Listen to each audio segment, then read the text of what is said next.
The first time my boyfriend told me I was too ambitious, I laughed and thought he was joking. The last time he said it, I'd just been promoted to vice president, and he followed it with, "Honestly, Madison, I feel pressured just being around you now. My name is Madison Clark. I'm 33. I live in Seattle. And apparently, my career intimidated the man who once swore he'd always be proud of me. This is the story of how the guy I loved wanted me to shrink so he could feel big enough, and how I chose my career, my future, and myself, and let him sink into his own fear of successful women. 1. The night I became too much. The night everything snapped. Seattle was doing that moody drizzle thing it does 9 months out of the year.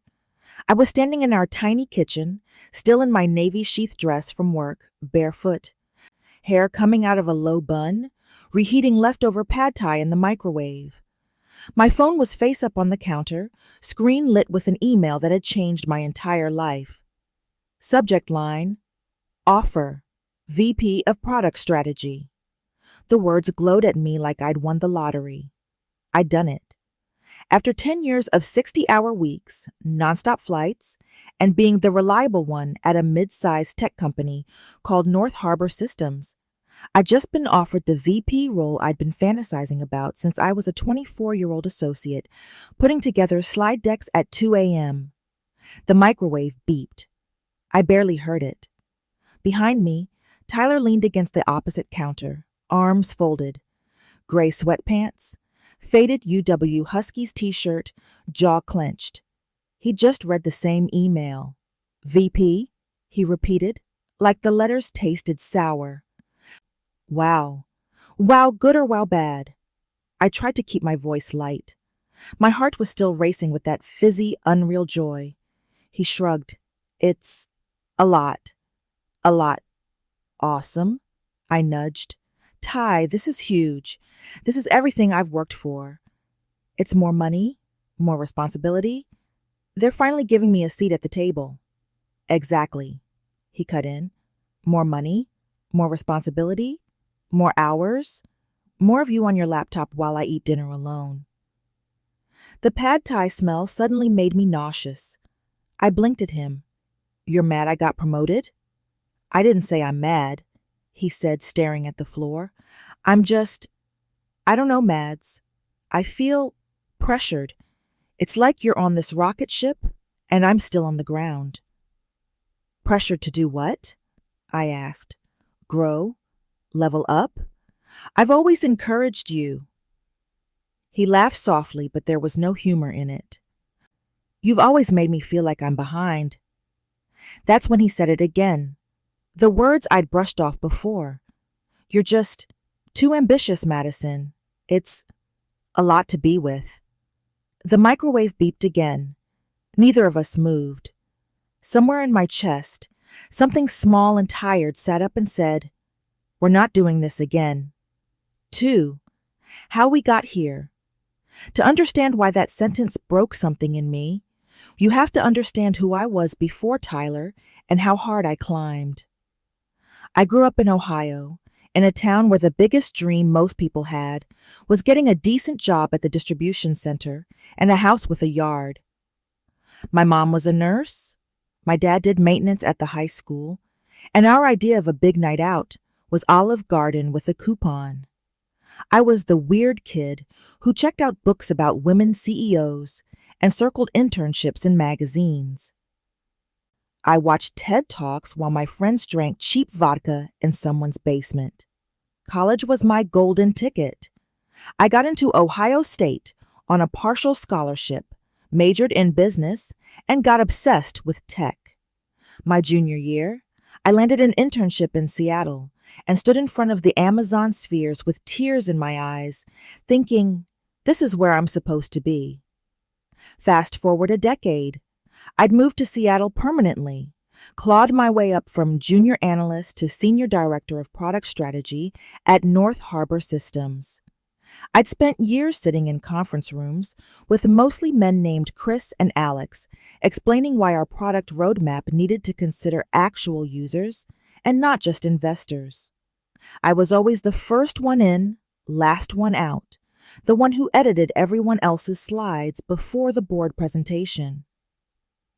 My friends would text me photos from girls' trips I couldn't attend because I was at just one more off-site. I told myself it would be worth it someday. Then, 3 years ago, I met Tyler.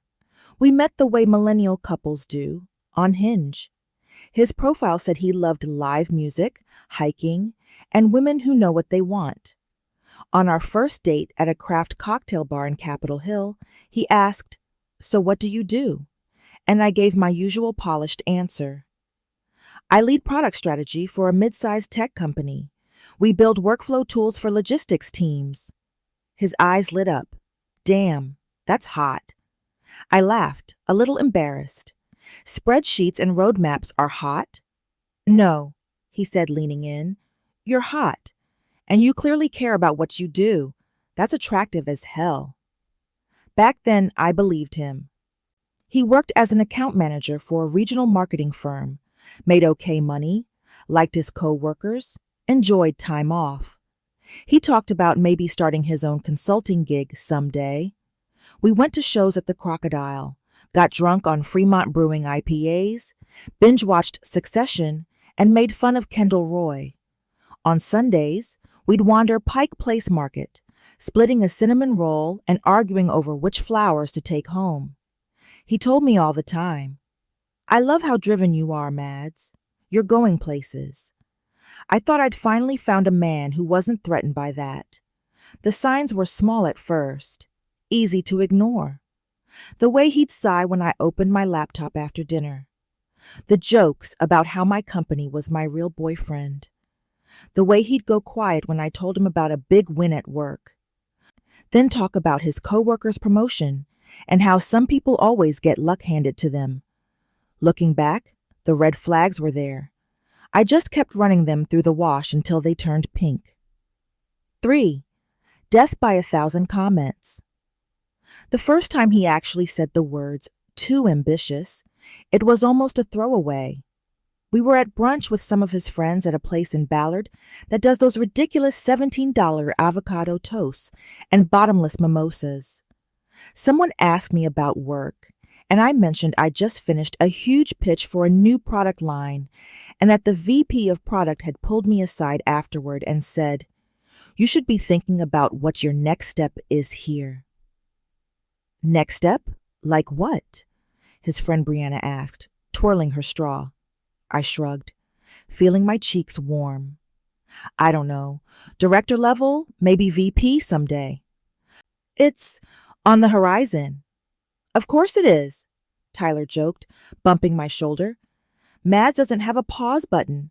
She's going to be running the company by 40. Or burned out by 35, one of his other friends said. Everyone laughed. Tyler added, "She's just too ambitious sometimes. I keep telling her, it's okay to chill." I remember staring at him, mimosa halfway to my lips. Too ambitious. Said like I was overeating or oversharing. I made a joke out of it. Would you rather I be lazy? But something lodged under my ribs. After that, it was like he discovered a phrase he liked the taste of. When I reworked my resume with bigger language because a recruiter had reached out about a competing company. Geez, babe, how many titles do you need? You're already doing great. You're too ambitious. Just enjoy where you are. When I signed up for an 8-week executive coaching program, my company partially reimbursed. Isn't your job enough? Feels like you're addicted to leveling up. When I spent a Saturday morning finishing a slide deck for Monday instead of going to a farmer's market with him. You're choosing work over real life again. That ambition of yours is going to leave you alone one day. I try to explain. I'm not choosing work over real life. My work is part of my real life. I like what I do. I like building things. I like leading. This isn't a phase for me. He'd roll his eyes. Yeah. girl boss, gatekeep, whatever. I told myself he was just stressed, that men are taught their worth is tied to their careers, and maybe mine being so front and center poked at something raw in him. So I softened myself. I stopped talking about work as much. I sanded down my wins so they sounded smaller. When my boss flew me to New York for an investor meeting, I angled it as kind of a hassle, instead of the electric, career-defining moment it actually was. But ambition is hard to hide. You can't keep a lid on a boiling pot forever. 4. The promotion track. A year before the VP email, North Harbor announced a reorg. New CEO, new structure, big changes. Suddenly, there was a clear path. They were carving out a new VP of product strategy role, and my boss said my name in the same breath. "I'm not promising anything," he said in a Zoom 1-1, his face framed by the world's most boring bookshelf. "But if you want it, this is your shot. You'll need to show up next level this year." My stomach dropped in that delicious, terrifying way. "Next level how?" I asked, already mentally opening a fresh Notion doc. Own the roadmap, get the teams aligned, show you can lead cross-functionally, and honestly, start acting like a VP now. The title usually follows the behavior. I got off that call vibrating. That night, I told Tyler while we were making dinner. He was chopping onions for tacos. I was rinsing lettuce. "They might create a VP role," I said, trying to sound casual. "And my boss said I should go for it." He paused, knife hovering midair. "VP, huh?" "Yeah," I said, feeling my pulse in my throat. "It's big. It would mean more money, obviously, and more visibility. I'd be reporting directly to the C-suite. I'd probably be on more calls late, especially with Europe, and there'd definitely be more travel, but so more work," he cut in. I hesitated. Yes, but it's the kind of work I've always wanted. I'd finally be able to actually drive product decisions instead of just pitching them. He went back to chopping, slower this time. "I mean, do you really need that?" "Need what?" I asked. "To be VP?" he said. "You already make good money. We're doing fine. You're always stressed as it is. Isn't there a point where enough is enough?" I stared at the cutting board. "For me, no. Not yet." He sighed. "You're already the most ambitious person I know." "Sometimes it's just a lot." I forced a smile. "You said you liked that about me." "Yeah," he murmured. "I thought I did." Over the next 12 months, my life became a montage of Seattle coffee shops, late-night Zoom calls, and too many Post-its on my wall. I led product workshops with engineering, sat in endless customer interviews, prepped my team until all of us were reciting the roadmap in our sleep. I started waking up at 5:30 to get a workout in before my 8 a.m. stand-up. I did Sunday planning sessions with my iPad and a giant iced coffee. I joined a Women in Tech leadership circle and actually let myself say out loud, "I want to be VP." Tyler's reactions became predictable. When I came home buzzing from nailing a presentation, "Cool. Can we not talk about work for one night?" When I posted on LinkedIn about a big milestone and it got a crazy amount of engagement, "Wow, look at you, your little personal brand." When I had to reschedule date night because of an urgent roadmap review, it's like I'm dating your Outlook calendar. Sometimes I'd ask him about his work, trying to balance it. "How's the new client?" I'd say. "Did your pitch go well?" He'd shrug. "Same old. We hit quota. My boss is annoying. Nothing exciting like your world." The edge on your world cut more than he knew. I kept thinking it would even out, that once the promotion was settled, once my schedule stabilized, we'd find a rhythm again. I didn't realize the promotion would be the earthquake that cracked us open. 5. The offer and the ultimatum. The email came on a Tuesday afternoon. I was in a glass conference room with floor-to-ceiling views of gray Seattle sky, finishing a meeting with product and sales about Q4 priorities. My Apple Watch buzzed. I glanced down and saw my boss's name. Can you hop on a quick call? My heart jumped. That could mean a dozen things. But after the year I'd had, my gut knew which thing it probably was. I wrapped the meeting, shut my laptop, and went to the tiny phone room down the hall. Closed the door, took a breath, hit join. My boss and the new COO were both on camera. I knew then. They talked in careful corporate phrases, but the gist was simple. They were offering me the VP of Product Strategy role, effective next quarter. Significant salary bump, equity refresh, bigger bonus potential, bigger team. I felt like every late night, every red-eye flight, every we'll see them next time. I'd said to friends and family had just been validated in one email. When I got home, our apartment felt too small to contain the news. I wanted to scream, to pop champagne, to dance around the living room. Tyler was on the couch, PlayStation controller in hand, an NBA game paused on the screen. Pause for real life? I asked, heart thudding. He looked over, expression neutral. What's up? I held up my phone like a trophy. They offered it. The VP role. It's official. They're announcing it at the all hands next week. He blinked. Already? Wow. I laughed nervously. Yeah. We've been talking about it for months. You knew it was a possibility. Right, he said. I just didn't think it'd be now. I sat on the coffee table facing him, needing him to see my face. This is good news, Ty. Like, life-changing news. For both of us. Higher salary, bigger bonus. We can actually look at buying a house in a year or two. We can take that Italy trip you keep talking about. This is the thing I've been killing myself for. He set the controller down but didn't smile. And what's the catch? The catch? I repeated. He shrugged. There's always a catch with you and work. More money, but more you not being here. Yes, there will be more hours, I admitted. Especially at first. I'll probably have to travel to New York and maybe London. There'll be more late calls. But it's not like I'm going to vanish. And it's not forever. Once I settle in, you say that every time, he snapped. I flinched. He exhaled, ran a hand through his hair. I'm not trying to rain on your parade. Mads, I already feel like I barely see you. You're always exhausted, always thinking about a deck or some stakeholder or whatever.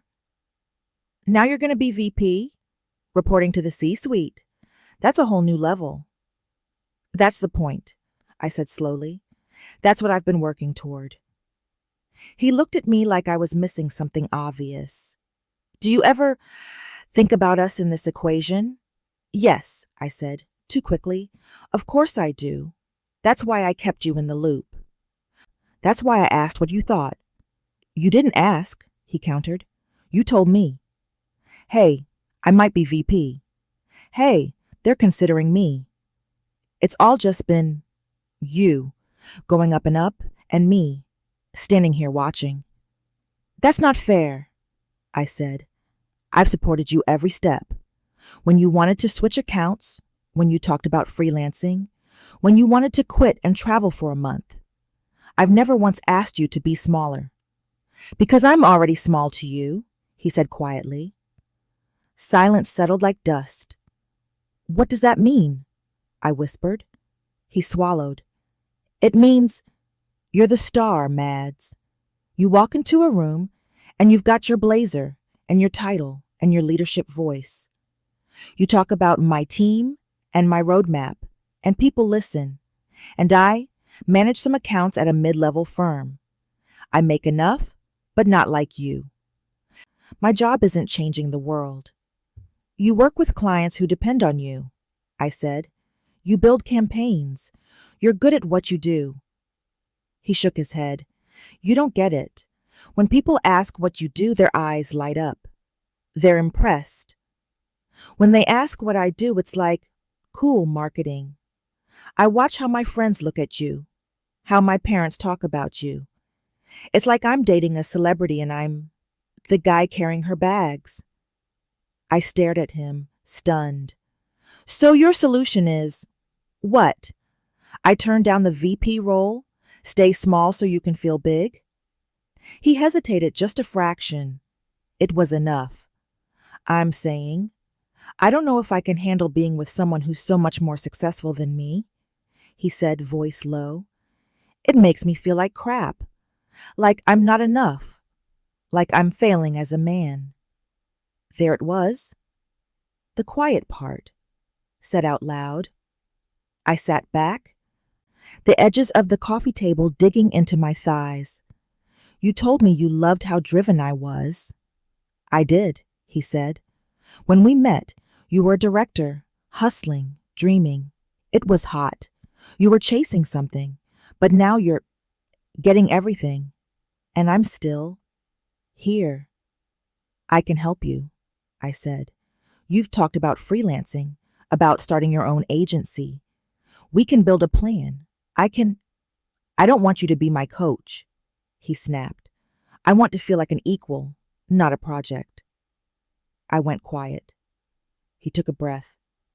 Maybe if you slowed down, said no to VP, found a role with more balance, we could focus on us, on maybe starting a family in a few years, on building something that's not just your career. Something inside me crystallized. So those are my options, I asked. Shrink, so you feel safe. Or keep growing and lose you. He didn't answer. He didn't have to. The silence was louder than anything he could have said. 6. Choosing. I didn't say yes to the offer that night. I told my boss I needed 48 hours to think through some personal logistics, which was code for my boyfriend just dropped an emotional grenade at my feet, and I'm trying not to bleed out at my desk. For 2 days, I walked around Seattle like a ghost. I went through the motions, meetings, emails, answering Slack messages with emojis, and got it.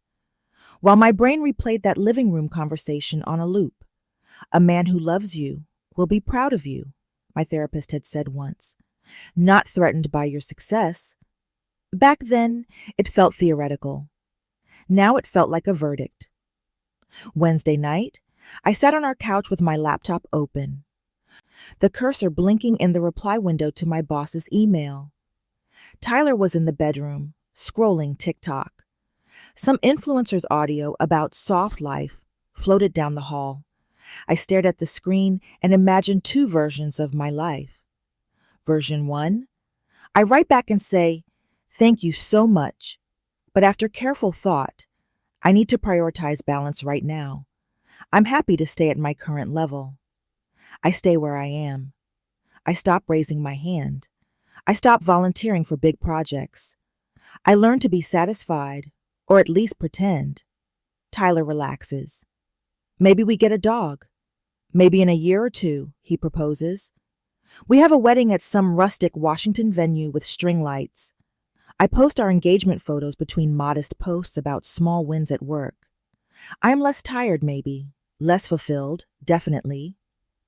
Version 2, I say yes. I step onto the rocket ship. My schedule gets crazy. I learn things I've always wanted to learn. I sit at tables I never thought I'd sit at. I grow. And maybe Tyler walks away. Or I do. One life required me to kill off a piece of myself quietly, politely, so someone else could feel more comfortable.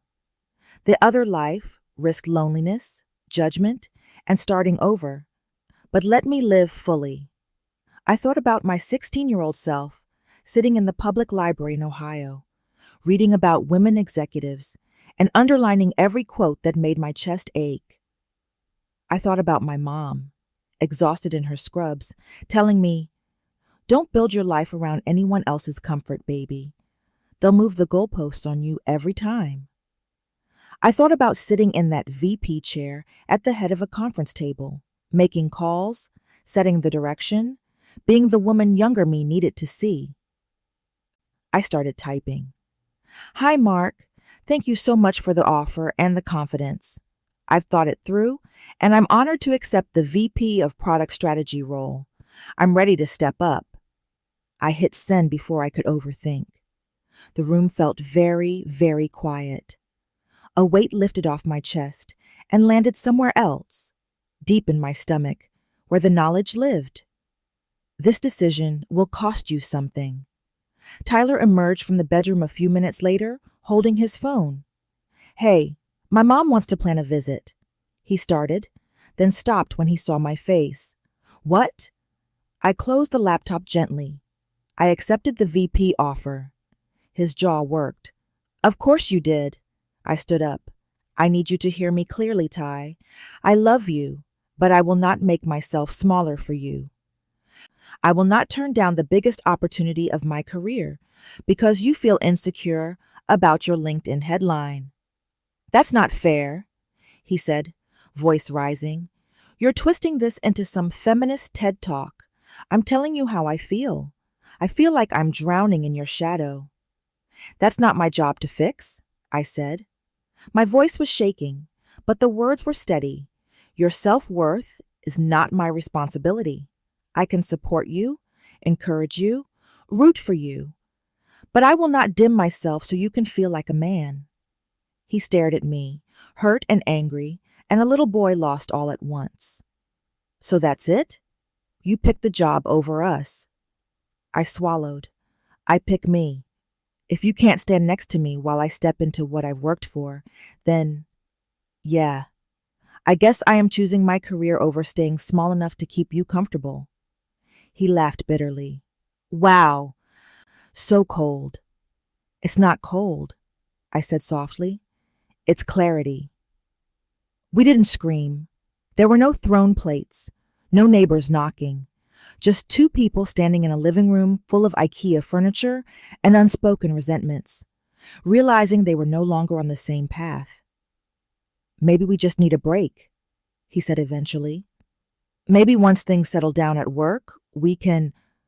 They're not going to settle down in the way you want, I said. This is my life now.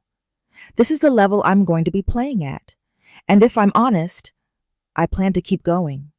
He nodded slowly. So you're breaking up with me because I'm not... What? Ambitious enough? Impressive enough? I'm breaking up with you, I said, tears finally spilling over, because you're asking me to betray myself to keep you. He looked away.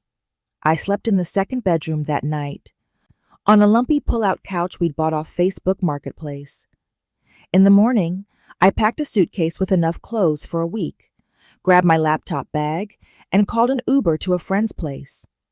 Tyler stood in the doorway, arms crossed. He didn't try to stop me. He just said, "Don't expect me to be waiting when you're done playing VP." I wiped my face. Don't worry, I'm not expecting anything from you anymore. The Uber driver didn't comment on the fact that I cried silently the whole way across the city. 7. Letting him sink. The first few weeks as VP were a blur. There were back-to-back meetings, introductions to new peers, 1,000 questions from my team, Slack messages pinging every 10 seconds. My name was suddenly in calendar invites I'd never seen before. Quarterly strategy review, board prep, investor roadmap discussion, and under all of it, a quiet grief humming like white noise. I missed the familiarity of Tyler's snoring, his stupid dad jokes, the way he'd make me pancakes on Sundays. I missed having someone to debrief my day with, even if he didn't always get it. But I also felt lighter. I didn't have to shrink my good news anymore. When my CEO stopped me in the hallway and said, "Your roadmap presentation was the clearest I've seen in years," I let myself feel proud. When the all-hands announcement went out and my Slack DMs flooded with congratulations, I let myself screenshot a few and sent them to my mom, who texted back, "Knew it." I moved into a small, modern one-bedroom closer to the office. My friend Emma helped me hang curtains and build a bed frame. We drank cheap Prosecco on the floor, and she said, "You know you did the brave thing, right?" "It doesn't feel brave," I said. "It feels like I jumped without checking how far down the ground is." "That's what brave is," she said. For a while, I heard about Tyler through the grapevine. Seattle is a village pretending to be a city. A mutual friend mentioned he seemed off at trivia night. Another said he'd been talking about quitting his job to figure things out, but hadn't actually done it. Someone sent me a screenshot of his Instagram story. A black screen with white text. "Some people choose money over love. Could never be me." I muted his account. I blocked his number. Not in a dramatic, "I hate you forever" way. In a, "I will spiral if I keep peeking at your life" way. Instead, I poured myself into building a life that didn't revolve around being a girlfriend or an employee, but something more stable, being me. I started going to a 7 a.m. yoga class on Tuesdays with other exhausted women in Lululemon who looked like they were also trying to stretch out years of tension. I joined a book club that read novels by women with messy, complicated lives, and nobody judged them for it. I took a solo weekend trip to Portland just because I could. Work was intense, yes. There were nights I ate Uber Eats in my office, laptop open past 9 p.m. There were flights to New York where I practiced talking points in the back of a lift at 6 a.m. But now, the equation felt honest. I was working hard for something I chose, not something I felt pressured into. About 6 months after the breakup, I was in line at a Starbucks near the office when I heard my name. "Madison?" I turned. It was one of Tyler's co-workers, Jared, I think. We'd met at a happy hour once. "Hey," I said cautiously. "How's it going?" He chuckled awkwardly. Good. You look busy." He gestured at my blazer, laptop bag, and the North Harbor badge around my neck. "VP life treating you well?" "Yeah," I said. "It's a lot, but it's good." He nodded. "Good. You deserve it." "Hey, I saw Ty last week." My stomach tightened. "Oh?"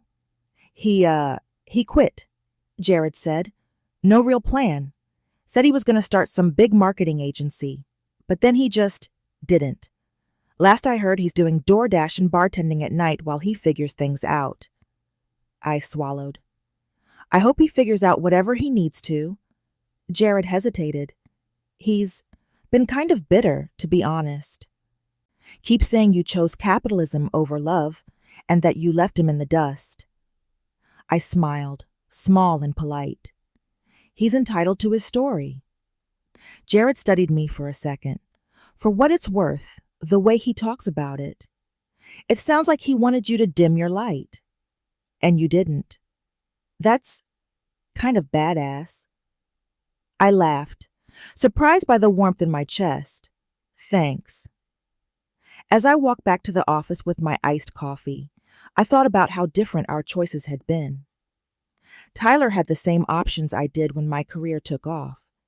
He could have examined his own insecurities, gone to therapy, let my success inspire him to level up too. Or he could do what he actually did, decide that my growth was a threat, and sit in that feeling until it calcified into resentment. He chose the latter. I chose not to drown in it with him. 8. My new life and a question for you. A year after my promotion, I sat at the head of a long conference table, a group of product managers and designers looking at me, waiting. We were about to finalize the roadmap for our newest product, a tool that would actually make life easier for operations teams who'd been begging for certain features for years. I'd fought tooth and nail for this initiative with the board. I'd prepared decks, compiled user research, stood my ground when an older VP tried to talk over me. Now the room was mine. "Okay," I said, glancing around. "We've got 3 options for sequencing these features. Option A gets us quick wins, but pushes out what users have been most vocal about. Option B is safer, but slower. Option C is bolder. It's more work up front, but if we pull it off, it changes our position in the market. A PM raised his hand. What do you think? Old me would have hedged, deferred, softened. New me leaned forward. I think we're capable of option C, I said, and I'm willing to stand behind that call. There was a beat of silence, then nods, questions, real discussion. After the meeting, one of the younger women on my team came up to me, coffee in hand, eyes bright. Hey, she said shyly, I just wanted to say, watching you in there makes me feel like maybe I don't have to apologize for wanting to lead someday. Like, it's okay to want to be the VP. I smiled. It's more than okay. It's yours if you want it. On the bus ride home that night, the Seattle sky doing its moody pink and gray thing, I thought about Tyler. I thought about the night in the kitchen with the reheated pad thai. When he looked at my promotion email like it was a bomb that had gone off in his lap. I wondered briefly if he'd figured his life out, if his agency idea ever took off. I didn't stalk him to find out, not because I didn't care at all, but because his path was no longer any of my business. What was my business was this, the woman I'd become because I didn't fold. Was it lonely sometimes? Absolutely. There are nights I crawl into bed and wish there was someone there who understood what it feels like to be both exhausted and fulfilled at the same time. But I'd rather be alone in a life I chose than partnered in a life I shrank myself to fit into. I used to think love meant compromising everything.